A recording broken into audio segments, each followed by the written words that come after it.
everybody, and welcome back to the channel. Today we have a 2023 Acura Integra, not the Type S, but this is the full ASpec tech package. I'm no stranger to this vehicle. Even though it's the same car like Adriana's, I immediately feel a lot of small little creature comfort things that make this car a whole lot more enjoyable to drive for the enthusiast audience that this was kind of intended for. The heads-up display is really nice, very clear and straight, and automatically I could tell this is the way better transmission than the CVT. It's like, it just feels so much more torquey with the power they can grab on hand.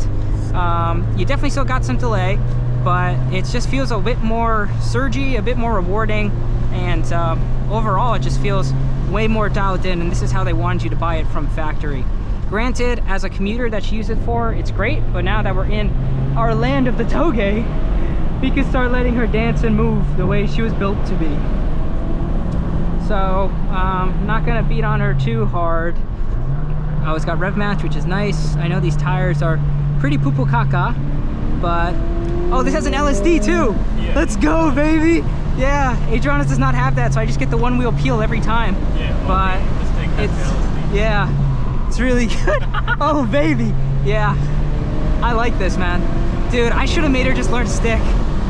Automatically, like I'm saying, the transmission just made so much nicer with this car. Steering feels pretty good and responsive. I noticed that this has a more leathery feel to it versus the perforated one that Adriana has. This is heated, right? No. Oh, it's not? Oh, okay. It's an add-on. Ah, but you probably just get the nicer one just because that's what it is. Right. But yeah, dancing on its toes, it is very light. You can feel how well it likes to dance in these turns. I'm sure with a wider set of wheels and tires and some actual sticky some sticky rubber, this thing can really fly. Right now we're in the sport mode, so we're really leaning on her, and she's actually not too roly-poly, which is nice. It's taking to these turns very well. I'm still fairly new to the front-wheel drive platform, but it feels very safe to push at the limit.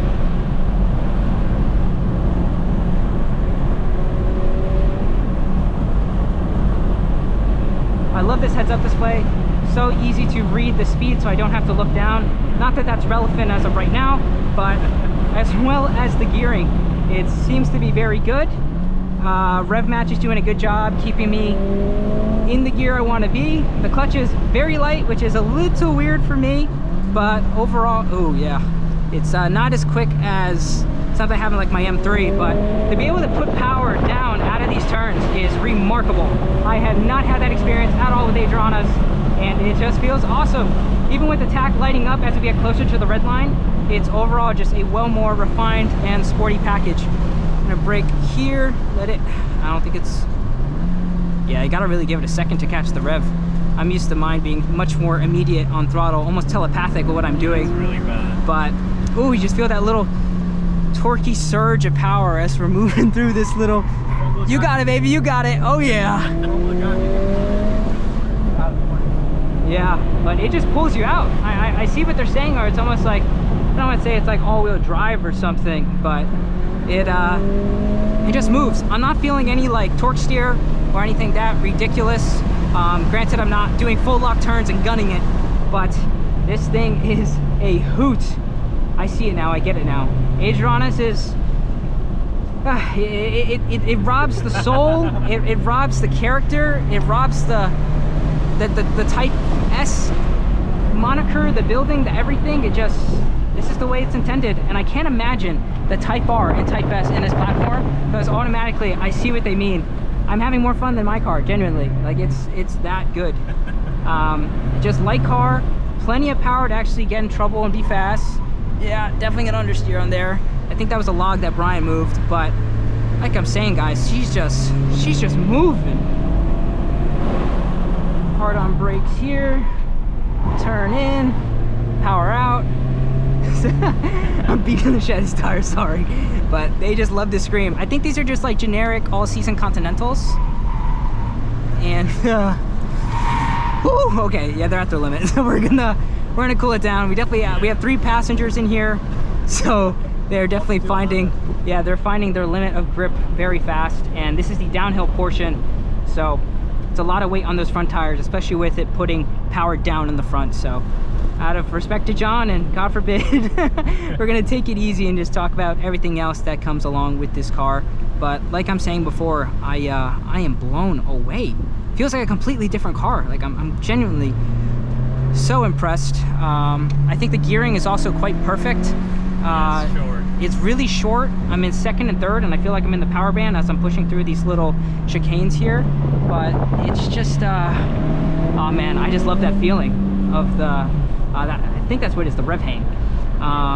Yeah, so the rev hang is pretty obnoxious. That's the one thing I will, you know, zonk it. Yeah, I heard you could tune it out, and these, the problem's really the heavy flywheel. Yeah, so maybe if you lighten that, it'll definitely drop the revs.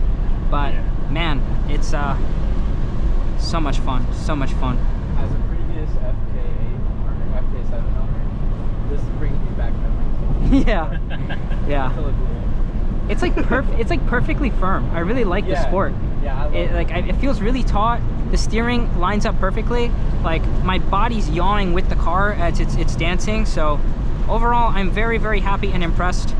Doing this in the CVT is honestly depressing. So this is the way to do it, guys. Don't even think about it. Get the manual, learn how to drive it. It's not perfect, but wow, what an experience this is, and completely blew all expectations and giving a whole nother level of respect for this car. And I can imagine the day I try out a Type R, it's going to blow me away. So just want to say thank you guys so much for this little ride along. Hope you guys had fun with me as we were pushing this guy to the absolute limit. But yeah, great little driver's car, really communicative at the limit, especially with these tires that just love to scream at the second of any abuse. But yeah, great commuter, great daily, and very thrilled. And I want to say thank you guys so much for John for letting me have this experience with this car. And if you guys have any questions or own one as well, don't forget to like, favorite, comment, and subscribe. And Feroz Moto.